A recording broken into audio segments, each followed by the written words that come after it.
더샵 판례민법 공인중개사민법 객관식 판례 특강입니다. 판례의 본이 되겠습니다.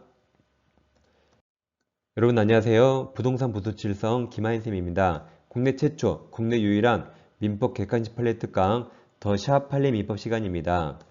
이 시간에는 제23강을 진행하겠습니다. 판례집을 구입하실 분은 아래 사항을 참고해 주세요. 이 시간은 제5장 담보물권, 먼저 유치권을 공부하겠습니다. 유치권은 세 가지를 일단 외우고 시작합니다. 첫째, 유치권은 법정 담보물권인데 여기서 법정이란 법률 규정인데 임의 규정입니다. 물권법이지만 임의 규정입니다. 따라서 특이하게 요약하기 때문에 유치권 폐지의 포기 약정 가능합니다. 예를 들어서 임대차 종료 시 임차인이 목적물을 원상복구나 원상회복 약정하면 비용상환 청구권 포기 약정으로서 돈 달라 못하니까 유치권 행사할 수 없습니다. 이게 대표적인 임의규정 예입니다. 즉 갑부동산을 임대차에서 임차인 을이 점유하다가 비용, 필요비나 유익비를 제출했어요. 그럼 원래 을은 비용 달라고 청구할 수 있는데 위처럼 임대차 종료 시 원상복구 약정하면 예외적으로 비용 상환 청구할 수 없고 따라서 유치권 행사할 수 없습니다. 그 다음 유치권 포기는 사전 사후 다 가능하고 유치권이 포기되면 그 효력을 당사자 상대방뿐만 아니라 그 이외의 의자 즉 제3자도 유치권이 소멸했다고 그 효력을 주장할 수 있습니다. 두 번째 외우실 게 유치권에 인정되지 않는 법적 성질이 있습니다. 먼저 유치권은 경매에서 우선 변제권 없고 그럼 자동으로 몰상대이성이었습니다. 다음 유치권은 유치권에 기한 물권적 청구권이 없습니다. 유치권은 점유권에 기한 물권적 청구권으로 보호됩니다. 유치권에는 이 세 가지가 없는데 이걸 우물에 유물없다, 우물에 유물없다 이거요. 우물에 유물없다. 나머지는 다 있다면 거의 맞습니다. 유치권은 우물에 유물없죠. 나머지 다 있다 하시면 돼요. 그러면 부종성 있습니다. 수반성 있어요. 불가분성 있다. 다음 경매 청구권 있습니다. 그러니까 우선 변제권 없지만 경매 청구권 있다. 이렇게 다 있다 하시면 돼요. 그럼 불가분성 있는데 321조 유치권자는 채권 전부죠. 전부를 변제받을 때까지 유치물 전부에 대해서 그 권리를 행사할 수 있습니다. 대표적인 판례가 다세대 주택은 소유권 여러 개죠. 여러 개 주택, 창호 등을 공사했습니다. 근데 공사대금을 못 받아서 사람의 몸이 한 개라 한 세대밖에 점유 못합니다. 한 세대만 점유하더라도 유치권은 다세대 주택의 전체 시행한 채권 전부에 관해서 유치권 인정해줍니다. 왜냐하면 사람의 몸이 한 개라 한 세대밖에 점유 못하죠. 그래도 전체를 점유한 것처럼 전부에 대해서 유치권 인정해줍니다. 이게 불가분성에 관한 대표적인 판례입니다. 다음 세 번째 올게 유치권 행사 못하는 채권이 있습니다. 즉 유치권의 피담보 채권이 될 수 없는 게 있죠. 첫째 임대차에서 보증금, 두 번째 상가 권리금입니다. 다음 복은 여러분들 복 많이 받으라고 써놨어요. 다음 지상물 매수 초음권, 부속물 매수 초음권, 다음 매매대금입니다. 매매대금 같은 말이 외상대금이에요. 즉 술값 외상하죠? 그게 술값 매매대금. 매매대금 가장 대표적인 예가 건축자재대금 채권입니다. 즉 시멘트 매매대금, 시멘트 외상대금, 시멘트 대금 다 같은 말이고 매매대금은 유치권 X. 다음 명의신탁까지 X입니다. 이걸 외우는데 자, 이 보건복지부가 있죠? 보건복지부가 국민을 배신했다, 매신했답니다. 다시 보건복지부가 국민을 매신했다. 보건복지부 매신 외우세요. 이것들이 대표적으로 유치권 행사할 수 없는 채권입니다. 자, 세 가지 외웠습니다. 자, 108페이지 1번부터 풀겠습니다. 유치권에 관한 설명 중 옳은 겁니다. 1번 유치권자로부터 누구로부터? 유치권자. 유치권자로부터 유치물을 유치하게 한 방법으로 가로쳐봐요. 유치물의 점유 내지 보관을 위탁받은 자 가로. 그럼 이자도 유치권 행사할 수 있습니다. 이자는 그 다음 특별한 사정이 없는 한 점유할 권리가 있음을 들어 소유자의 소유물 반환 청구를 거부할 수 있다죠. 이 가로친 자도 유치권 행사할 수 있습니다. 2번에 동그라미쳐요. 원상복구 약정 동그라미. 그럼 제일 끝에 유치권 행사할 수 있다 틀렸죠. 아까 이거 나면 유치권 포기 약정이라 행사할 수 없다. 자, 3번 유치권자의 유치가 점유죠. 그럼 유치권자의 점유는 적법 점유로 추정되니까 유치권자가 스스로 적법 점유라고 증명할 책임 없습니다. 그럼 3번 유치권자는 유치권 행사를 위해서 자신 점유가 불법 행위로 인한 것이 아님을 증명할 필요가 없습니다. 유치권자의 점유는 적법으로 추정되기 때문에 유치권자와 다투는 상대방 측에서 불법 점유라고 증명해야 됩니다. 4번 갑이 을소유죠. 자, 을소유 건물 동남쳐요. 을소유 건물을 점유하면서 갑이 유치권자죠.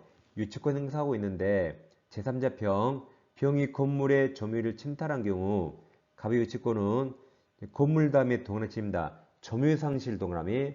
그럼 점유를 상실하면 유치권 소멸하죠. 그래서 그 뒤에 점유상실로 인하여 소멸하며 여기까지 사선을 끊어요. 여기까지는 다 맞았습니다.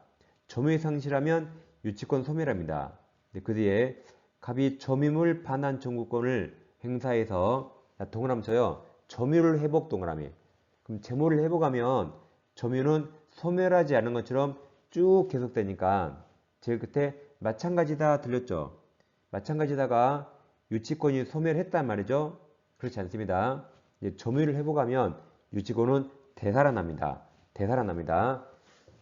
그래서 4번도 틀렸고 5번 유치권자와 유치물 소유자 사이에 유치권을 포기가 배제하기를 약정한 경우 제3자 동남쳐요. 제3자 그 밖의 사람도 그 약정 효력을 주장할 수 있다 그랬죠. 그래서 옳은 거라 정답이 5번입니다. 자, 2번입니다. 판례할 때 다음 권리 중 유치권이 인정되는 겁니다. 자, 기억은 필요비 유익비가 대표적으로 유치권 행사할 수 있습니다. 니은 보증금 X. 자, 디귿 보세요. 임차인이 건물을 임차 목적대로 사용 못한 것을 이유로 다음 임대인이죠. 임대인에 대해서 가지는 손해배상 청구권입니다. 유치권은 물건과 채권 간의 결련성이 있어야 돼요. 근데 이것은 임대인은 물건입니까? 사람입니까? 사람이죠. 따라서 사람에 대해 가지는 채권은 유치권 인정 안 됩니다. 물건에 관하여 생긴 채권이어야 돼요. 이것은 임대인은 사람이라 유치권 인정되지 않습니다. 자, 리을. 임대인과 임차인 사이에 건물 용도 시 권리금 나오면 아까 유치권 X. 미음 부속물 매수가 나와도 유치권 X. 제일 끝에 매매대금 X. 비읍도 명의신탁 유치권 X. 중간에 매매대금 유치권 X. 외웠잖아요. 보건복지부 매신. 자, 시옷. 주택 건물에 신축 공사를 한 소급인이 그 건물을 점유하고 있는 경우 그 건물이 관하에 생긴 도급에 대한 공사금 채권은 유치권 행사할 수 있죠. 정답이 2번 기업가 시옷입니다. 꼭 외우세요. 보건복지부 매신 유치권 X입니다. 다음 110페이지 3번입니다. 유치권 행한 내용 중 틀린 겁니다. 1번 유치권 폐지의 특약. 특약은 계약 합의죠. 계약 합의라 조건 붙일 수 있습니다. 그러니까 단독행위는 조건을 붙일 수 없지만 특약이 계약 약정이죠. 그러니까 둘이 하는 거라 조건 붙일 수 있다. 2번 물건 인도를 청구하는 소송에서 피고의 유치권 항변이 인용되는 경우에는 법원은 그 물건의 관하에 생긴 채권 변제와 상환, 교환으로 물건 인도를 명의하겠죠. 즉 동시에 항변권과 똑같이 상환 이행 판결이나 또는 상환 급부 판결을 하는 거죠. 2번은 맞습니다. 3번 다세대주택 창호 등 공사를 완성한 하수급인이 공사대금 채권 잔액을 변제받기 위해서 위 다세대주택 중 동남칩니다. 한 세대를 점유해 동남쳐요.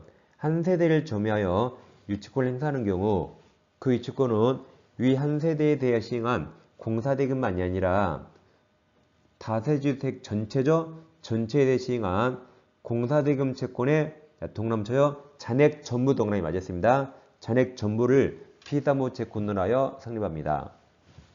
5번 공사대금 채권에 기하여 유치권을 행사하는 자가 스스로 유치물인 주택에 거주함에 사용하는 것은 특별한 사정이 없는 한 유치물에 가로칩니다.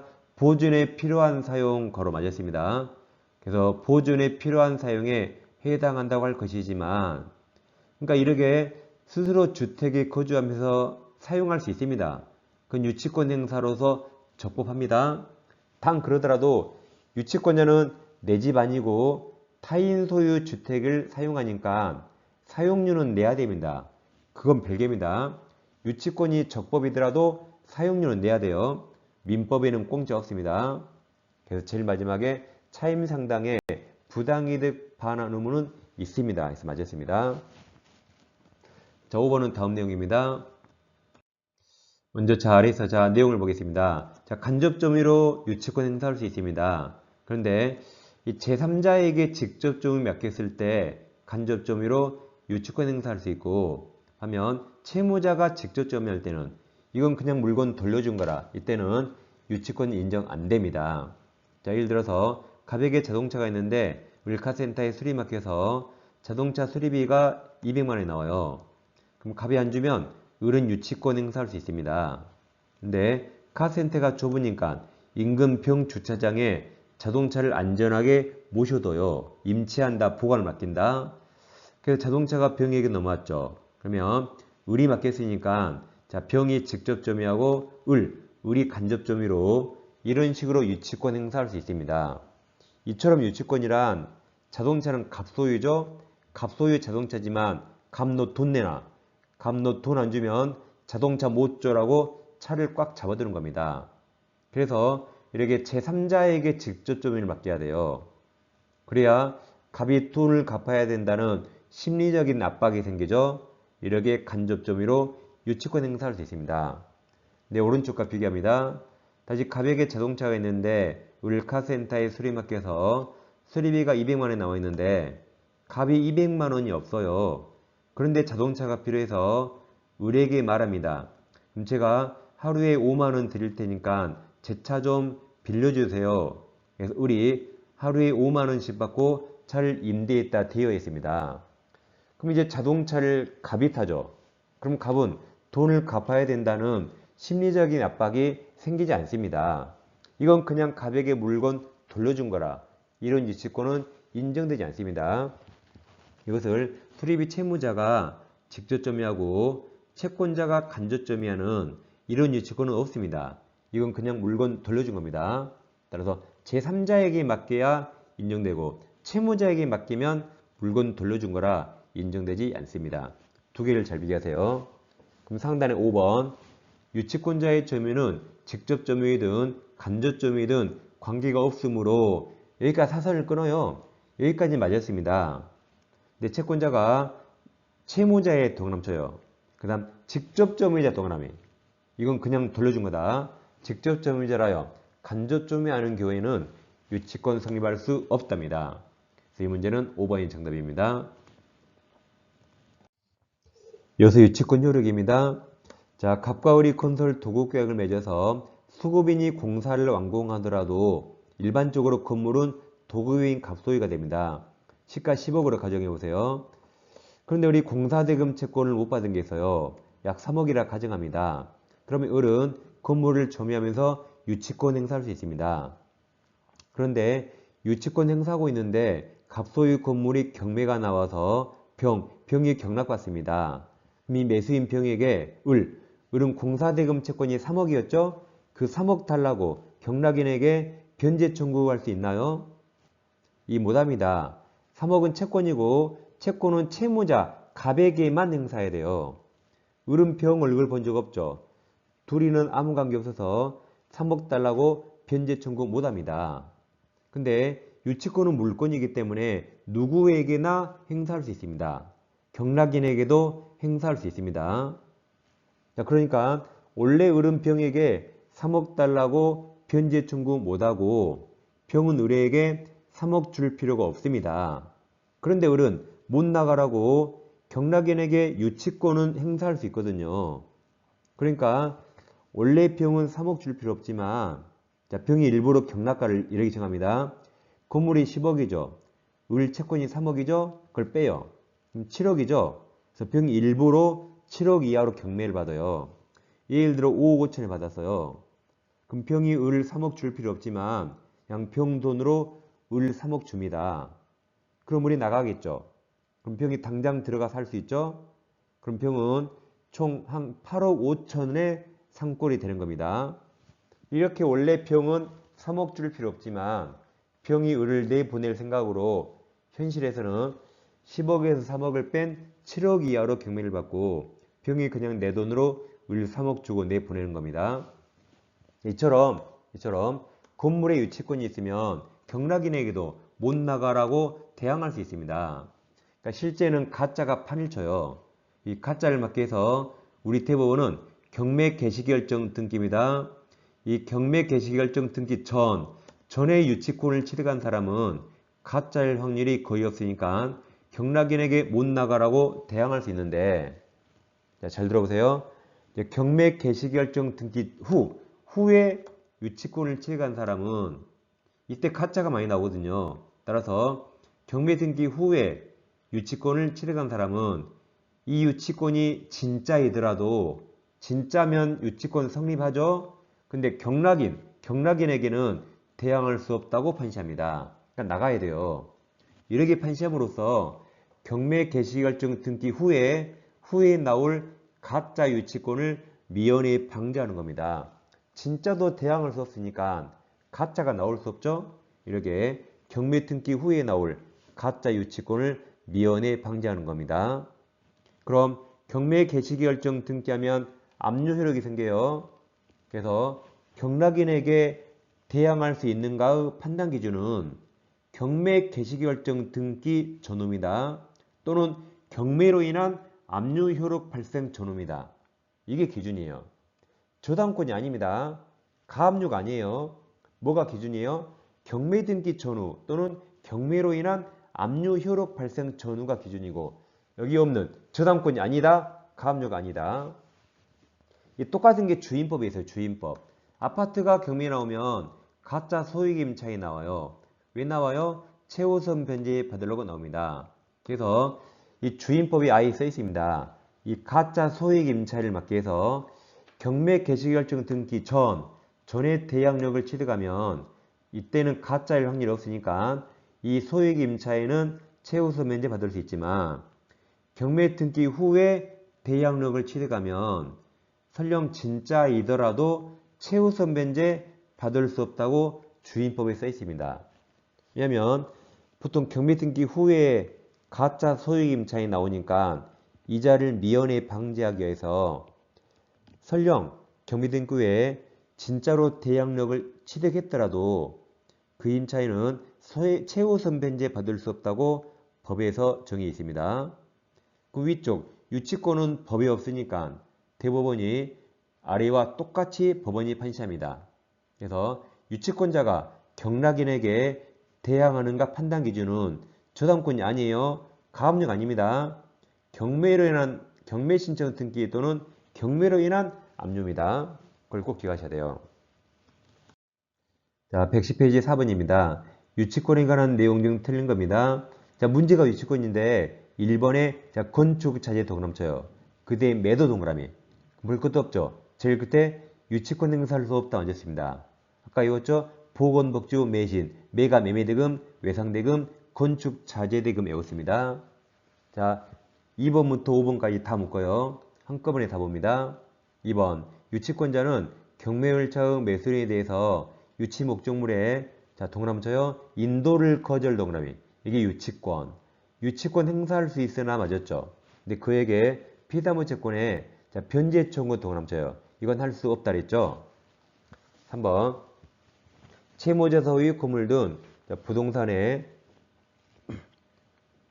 다음 가로칩니다. 가로 강제경매 개시결정 기입등기가 경로되어 압류 효력이 발생한 이후까지 가로 채무자가 위 부동산에 관한 공사대금 채권자에게 점유를 이전함으로써 그로 하여금 자, 동그라미 쳐요. 유치권 취득 동그라미. 그럼 유치권이 경매등기 전입니까? 후입니까? 후죠. 후? 가로친 게 후입니다. 그럼 제일 끝에 이제 매수인에게 대항할 수 없다 해서 맞았습니다. 자, 4번도 마찬가지입니다. 수급인이 잘 보세요. 경매 개시기결정 기입 등기가 맞춰지기 전에 채무자에게서 건물의 점유를 이전받았다면 이제 가로쳐요. 경매 개시결정 기입 등기가 맞춰져 압류 효력이 발생한 후까지 후 공사를 완공하여 공사대금 채권을 이제 취득했네요. 채권을 취득함으로써 그때 비로소 동그라미 칩니다. 유치권이 성립 동그라미. 그럼 유치권이 성립했는데 가로친 게 뭡니까? 압류 효력이 발생한 후에 성립했죠. 그럼 이제 제일 끝에 매수인에게 대항할 수 없답니다. 정답이 4번입니다. 5번도 주의합니다. 자, 유치권으로 경락인에게 대항하는가 기준은 저당권이 아니에요. 가압류가 아닙니다. 또 체납처분 압류가 아니에요. 경매 개시결정 등기 또는 경매로 인한 압류가 기준입니다. 그래서 5번. 자, 5번은 가로칩니다. 경매 개시결정 등기가 되기 전까지 전에 이미 그 부동산에 관해서 동그라미 쳐요. 유치권 취득 동그라미. 그럼 이번에는 유치권이 경매 등기 전에 취득했죠. 그럼 제일 끝에 매수인에게 자기 유치권으로 대항할 수 있다 해서 맞았습니다. 근데 5번은 주의하실 게 다시 5번 읽어볼게요. 경매 개시결정 등기가 되기 전에 이미 그 부동산에 관해서 유치권 취득한 사람은 이미 결론은 나왔지만 그 다음에 가로를 쳐봐요. 가로. 그 유치권 취득에 앞서 저당권이 기준이 아니라 했죠. 저당권 설정 등기나 가압류가 기준이 아니에요. 또는 체납처분 압류가 기준이 아닙니다. 압류 등기가 먼저 되어 있다 하더라도까지 가로쳐요. 가로친 게 기준이 아니라 경매 등기 전 또는 경매로 인한 압류입니다. 체납처분 압류가 아니에요. 그래서 5번은 맞았습니다. 다음 112페이지 5번부터 보겠습니다. 유치권하는 내용 중 틀린 겁니다. 자, 기억. 매도인이 문제가 유치권인데 기억 매도인 나왔습니다. 매도인. 그럼 당연히 매매대금이고 유치권 X입니다. 다시 기억. 매도인이 부동산을 점유하고 있고 소유권을 이전받은 매수인에게서 매매대금 나왔죠? 이제 볼 거 없어요. 제일 끝에 유치권 주장할 수 있다 틀렸죠? 보건복지부 매입시 내었습니다. 그 다음 니은 디귿은 자리 그림 보겠습니다. 니은 디귿은 아직 우리 시험에 안 나왔는데 다른 민법 시험에 아주 많이 나왔습니다. 자, 갑과 을이 도급경매져서 우리 공사를 하는데 우리 공사하다가 공사대금을 못 받아서 우리 공사를 중단했습니다. 근데 공사 중단했을 때 지금 이 집담한 건물이 아직 토지와 독립성이 없어요. 이 정착물이 아직 토지와 독립성이 없습니다. 그러니까 우리 공사대금 채권을 받기 위해서 이 정착물에 유치권 행사할 수 있을까요? 못합니다. 유치권은 물건이고 물건 후 객체는 독립성이 있는 물건이어야 돼요. 이건 아직 토지와 독립성이 없고 토지 부합물에 불과하니까 독립성이 없는 이 정착물에 유치권 행사할 수 없습니다. 그럼 이 정착물은 토지 부합물이기 때문에 그럼 토지에 유치권 행사할 수 있을까요? 이것도 못합니다. 우리 토지에 돈 들인 거 아니죠. 그래서 목적물이 달라요. 따라서 을은 둘 다 정착물이든 토지든 둘 다 유치권 행사할 수 없습니다. 그럼 상단의 박스 자 기억 건물 신축공사 도급받은 수급인이 다음 가로쳐봐요. 사회통념상 독립한 건물이라고 볼 수 없는 정착물까지 가죠. 가로쳐요. 정착물을 토지에 설치한 상태에서 공사가 중단된 경우에 자 동그라미 쳐요. 위 정착물 동그라미 중착물에 대해서 유치권 행사할 수 없다 그랬죠. 독립성이 없습니다. 자 디귿 건물 신축공사 도급받은 수급인이 다시 가로칩니다. 사유통념상 독립한 건물이 되지 못한 정착물을 정착물을 토지에 설치한 상태에서 공사가 중단된 경우 이제 토지에 동그라미 쳐요. 그럼 토지에 대해서 유치권 행사할 수 없다 그랬죠? 디귿을 맞았습니다. 다음 리을 건물 점유자가 건물 원시 취득자가 소유자, 건물 소유자에게 그 건물에 관한 유치권이 있더라도 그 건물 존재와 점유가 토지 소유자에게 불법 행위가 되고 있다면 그러니까 건물이 불법 건물이에요. 그럼 그 유치권으로 토지 소유자에게는 대항할 수 없습니다. 건물 소유자에게 유치권 행사하는 거죠. 이 건물이 불법 건물이면 토지 소유자에게는 주장할 수 없습니다. 자, 미음은 아래 내용을 잠깐 먼저 보겠습니다. 미음도 아직 우리 시험이 안 나왔는데 다른 민법 시험이 나왔습니다. 자, 갑자동차를 을카센터에 수리 맡겨서 수리비가 200만 원을 가지고 을카센터가 유치권 행사하는데 여기서 을이 채무자 갑, 소유자 갑 승낙 얻어서 이 자동차를 병한테 빌려줬습니다. 그럼 채무자 갑 승낙 얻었으니까 적법하게 임대차 했습니다. 그럼 이제 병이 직조점유, 을이 간조점이 하는데 이러다가 을과 병 간에 임대차가 종료가 됐습니다. 그러면 병은 을에게 자동차를 돌려줘야 되는데 여전히 직접점유자가 자동차를 점유하고 있어요. 그럼 을은 이제 반환청구권이 있잖아요. 그럼 반환청구권이 있으니까 임대차가 종료하더라도 점유 매기 관계는 단절되지 않습니다. 따라서 여전히 유치권을 소멸하지 않은 겁니다. 자, 그러면 상단의 미음, 점유 매기 관계를 이루는 임대차 계약 등이 종료된 이후에도 직접점유자가 목적물을 점유한 채 이를 반환하지 않고 있는 경우에는 간접점유의 점유 매기 관계가 단절된다고 할 수 없습니다. 그래서 미음은 낮았습니다. 그래서 이제 틀린 거니까 정답은 결국 4번이 되겠습니다. 자, 이 시간에 유치권을 공부했습니다. 유치권은 많게는 3문제까지 시험에 나오니까 판례를 잘 정리하세요. 다음 시간에 다시 찾아뵙겠습니다. 감사합니다.